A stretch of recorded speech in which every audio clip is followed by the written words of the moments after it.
ফেনীর গ্রামের পর গ্রাম ডুবে আছে পানিতে, আশ্রয়ের খোঁজে লাখো মানুষ। ত্রাণের জন্য হাহাকার, খুলে দেওয়া হলো কাপ্তাই বাঁধের 16টি গেট। সাবেক মন্ত্রী গোলাম দস্তগীর গাজী গ্রেফতার, শেখ হাসিনা ভারতে 45 দিনের বেশি অবস্থান করতে পারবেন না, হিন্দুস্তান টাইমসের রিপোর্ট। 37 দিন বন্ধ থাকার পর ফের মেট্রো রেল চলাচল শুরু, খুশি যাত্রীরা। আপাতত বন্ধ কাজীপাড়া ও মিরপুর 10 স্টেশন।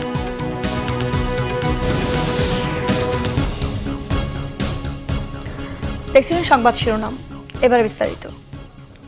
নজিরবিহীন বন্যায় তলিয়ে গেছে ফেনী জেলার বিস্তীর্ণ এলাকা। বাঁচার লড়াইয়ের পাশাপাশি এখনও আশ্রয়ের খোঁজে লাখো মানুষ। ফেনীর 6টি উপজেলার প্রত্যন্ত এলাকার শত শত গ্রাম এখনও পানির নিচে। টানা বৃষ্টি আর উজানের ঢলে লাখ লাখ লোক এখন পানিবন্দী। বিশেষ করে ফেনী সদরসহ 6 উপজেলা বানের পানিতে পুরোপুরি ডুবে আছে। সবচেয়ে খারাপ অবস্থা পরশুরাম, ছাগলনাইয়া ও ফুলগাজীর।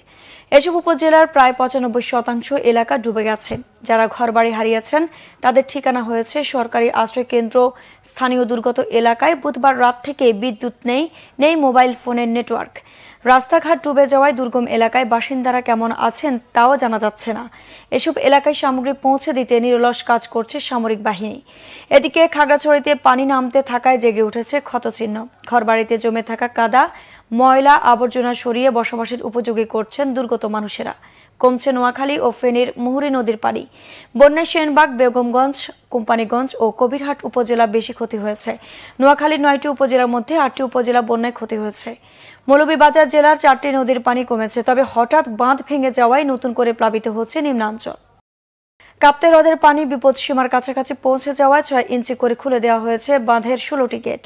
প্রতি সেকেন্ডে 9000 কিউসেক পানি ছাড়া হয়েছে। এর আগে কাপ্তাই পানি বিদ্যুৎ কেন্দ্রের ব্যবস্থাপক জানিয়েছেন, হ্রদের পানির উচ্চতা 108 MSL এ পৌঁছানোর কারণে বাঁধ খুলে দেওয়ার সিদ্ধান্ত নেওয়া হয়। এজন্য ভাটি অঞ্চলে আতঙ্কিত না হওয়ার বিষয়েও সতর্ক করা হয়। সংশ্লিষ্টরা আরও জানান, যেটুকু পানি নির্গমন হবে তাতে কর্ণফুলী নদী বা ভাটি অঞ্চলে কোনো প্রভাব পড়বে না। জানা গেছে, সপ্তাহব্যাপী টানা বৃষ্টিপাত ও উজান থেকে নেমে আসা পাহাড়ি ঢলের কারণে কাপ্তাই হ্রদের পানির উচ্চতা বৃদ্ধি পেয়েছে। এতে জেলার বিভিন্ন উপজেলার নিম্নাঞ্চল প্লাবিত হয়ে আকস্মিক বন্যার সৃষ্টি হয়েছে। সাবেক বস্ত্র ও পাট মন্ত্রী এবং গাজী গ্রুপের চেয়ারম্যান গোলাম দস্তগীর গাজীকে গ্রেফতার করেছে পুলিশ। শনিবার গভীর রাতে রাজধানীর শান্তিনগরের বাসা থেকে তাকে গ্রেফতার করা হয়। গ্রেফতারের বিষয়ে পল্টন থানার ওসি মোল্লা মোহাম্মদ খালিদ হোসেন বলেন, গ্রেফতার এড়াতে তিনি আত্মীয়ের বাসায় আত্মগোপনে ছিলেন। সেখান থেকে ডিবি পুলিশের একটি দল তাকে গ্রেফতার করে। তিনি এখন ডিবি কার্যালয়ে আছেন। এর আগে নারায়ণগঞ্জের রূপগঞ্জ থানায় শেখ হাসিনা ও গোলাম দস্তগীর গাজী সহ 105 জনের নামে হত্যা মামলা করা হয়। ছাত্র জনতার গণ অভ্যুত্থানে নিহত হয় নব কিশোলয় হাই স্কুলের 10ম শ্রেণীর ছাত্র রোমান মিয়া। 21 আগস্ট রোমানের খালা রিনা বাদী হয়ে মামলাটি করেন। বাংলাদেশের সাবেক প্রধানমন্ত্রী শেখ হাসিনা ভারতে 45 দিনের বেশি অবস্থান করতে পারবেন না। দেশটির সংবাদ মাধ্যম হিন্দুস্তান টাইমস এক প্রতিবেদনে এমন তথ্য দিয়েছে। প্রতিবেদনে বলা হয়, গেল 5 আগস্ট পদত্যাগ করে শেখ হাসিনা যখন ভারতে যান তখন তার কাছে কূটনৈতিক পাসপোর্ট ছাড়া সাধারণ পাসপোর্ট ছিল না। এদিকে বাংলাদেশের অন্তর্বর্তী সরকার শেখ হাসিনার কূটনৈতিক পাসপোর্ট বাতিল করেছে। ভারতীয় ভিসা নীতি অনুযায়ী কূটনৈতিক পাসপোর্টধারী বাংলাদেশি নাগরিকরা ভারতে ভিসা ছাড়াই প্রবেশ করতে পারবেন, তবে তা 45 দিনের জন্য। আজ শেখ হাসিনার ভারতে অবস্থানের 21 দিন পূর্ণ হলো। এই পরিস্থিতিতে তিনি ভারতে আর বেশি দিন থাকতে পারবেন না বলে জানিয়েছে হিন্দুস্তান টাইমস। বৈষম্য বিরোধী ছাত্র আন্দোলনের সময়ে ছাত্র জনতা নির্বিচার হত্যাকাণ্ডে জড়িত থাকার দায়ে আওয়ামী লীগকে নিষিদ্ধ করে দলটির নিবন্ধন বাতিল চেয়ে করা রিট আবেদনের শুনানি আজ। এর আগে গত বুধবার বিচারপতি AKM আসাদুজ্জামান ও বিচারপতি মোহাম্মদ মাহবুবুল ইসলামের সমন্বয়ে গঠিত বেঞ্চ আজ শুনানির তারিখ নির্ধারণ করেন। মানবাধিকার সংগঠন সারডা সোসাইটির পক্ষে নির্বাহী পরিচালক আরিফুর রহমান মুরাদ ভূঁইয়া গত সোমবার রিটটি করেন। রিটে যেসব প্রতিষ্ঠান শেখ হাসিনার নামে রয়েছে সেগুলোর নাম পরিবর্তন চাওয়া হয়েছে। এছাড়া রিটে দেশ সংস্কারের লক্ষ্যে বর্তমান অন্তর্বর্তী সরকারের মেয়াদ সর্বনিম্ন 3 বছর চাওয়া হয়েছে। 37 দিন বন্ধ থাকার পর আজ থেকে ফের চালু হয়েছে মেট্রো রেল। সকাল থেকে নিয়মিত সূচি অনুযায়ী চলছে। কোটা সংস্কার আন্দোলনের সময় মিরপুর 10 নম্বর ও কাজীপাড়া স্টেশন ভাঙচুরের ঘটনায় 18 জুলাই থেকে মেট্রো রেল সার্ভিস বন্ধ রাখা হয়।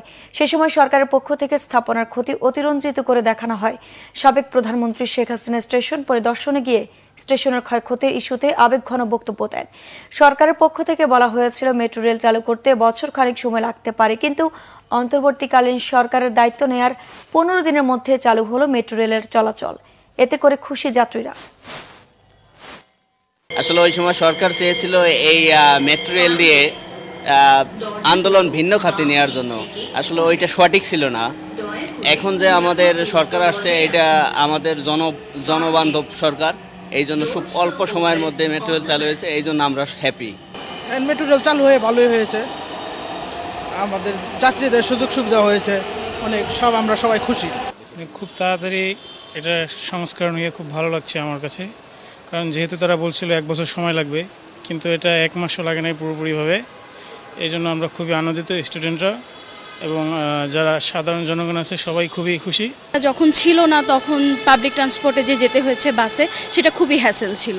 তো এখন আজকে যখন খুলেছে আমি আসলে খুবই হ্যাপি যে এখন আমি নিরাপদে যেতে পারবো, যেহেতু মেয়েদের কম্পার্টমেন্টে আমি যেতে পারবো। দর্শক, এই মুহূর্তে ফেনীর দাগনভূঞায় আছেন সিনিয়র রিপোর্টার মুহিবুল্লাহ মুহিব। সরাসরি কথা বলছি তার সাথে। মুহিব, বন্যার সর্বশেষ পরিস্থিতি আমাদের জানাবেন। আইরিন, এই মুহূর্তে রয়েছে আমি ফেনীতে কিন্তু অন্যান্য দিনের তুলনায় আজকে প্রায় 5 থেকে 6 ইঞ্চি পানি বৃদ্ধি পেয়েছে। অর্থাৎ যেসব ঘরে অতীতে পানি ঢুকেনি, আজকে কিন্তু সেখানে পানির প্লাবন দেখা যাচ্ছে। এই এলাকার মানুষ কিন্তু অসহায়ের মতো নিজের ঘরবাড়ির দিকে তাকিয়ে আছে। যেখানে মহাসড়ক রয়েছে, যেখানে কিছুটা শুকনো জায়গা রয়েছে, সেখানে বসে বসে তারা দেখছেন তাদের ঘরবাড়ি। ইতিমধ্যেই কিন্তু ঘরবাড়ি তলিয়ে যাওয়ার কারণে, অর্থাৎ ভারতের ত্রিপুরা থেকে আসা বন্যার পানিতে বাড়ি তলিয়ে যাওয়ার কারণে কিন্তু তারা সবকিছু হারিয়েছেন এবং বিশেষ করে গবাদি পশু, আসবাবপত্র এমন কিছু নেই যে অবশিষ্ট যেটি তারা সংরক্ষণ করতে পেরেছেন। পাশাপাশি এই এলাকায় যেসব বিল্ডিং রয়েছে সেটির 2 তলা 3 তলায় করে আশ্রয় নিয়েছেন। খাদ্য সংকট তীব্র হয়েছে, এখানে গ্যাস নেই, আলো জ্বলছে না, রান্না করার কোনো উপযোগিতা নেই। সব মিলিয়ে একটা মানবিক বিপর্যয় সৃষ্টি হয়েছে। এই পানি কবে কমবে, কবে আবার এই মানুষ ঘরে ফিরতে পারবে, কবে আবার স্বপ্নের নতুন করে জাল বুনন শুরু, সেটি কিন্তু অনেকটাই রয়েছে। এখানে বয়োবৃদ্ধ যারা রয়েছেন তাদের সাথে আমরা কথা বলে জেনেছি ফেনীতে অতীতে এমন ভয়ঙ্কর বন্যা কখনো দেখেনি এই এলাকার মানুষ। হঠাৎ করে কেন এরকম পানি ভারতের বাঁধ খুলে দেওয়ার পরে কেন প্লাবিত হলো, এর পেছনের উদ্দেশ্য কি, এগুলো নিয়ে কিন্তু নানা জল্পনা রয়েছে এলাকার মানুষের মধ্যে। তো আইরিন, আমরা জানানোর চেষ্টা করছি এবং ফেনীর সবগুলো উপজেলায় কিন্তু একই পরিস্থিতি, খাওয়া দাওয়ার কোনো সুযোগ নেই। এরা আশেপাশের আশ্রয়ন কেন্দ্র এবং বিশেষ করে স্কুল, কলেজ, যে বিশ্ববিদ্যালয়গুলোর যে উঁচু ভবন রয়েছে সেই ভবনগুলোতে আশ্রয় নিয়েছেন। এই ছিল আমার কাছে আইরিন ফেনী এলাকার বন্যার সার্বিক পরিস্থিতির তথ্য। মুহিব, আপনাকে ধন্যবাদ। দর্শক, ছিল এখনকার মতো। পরের সংবাদ সকাল 11টায়।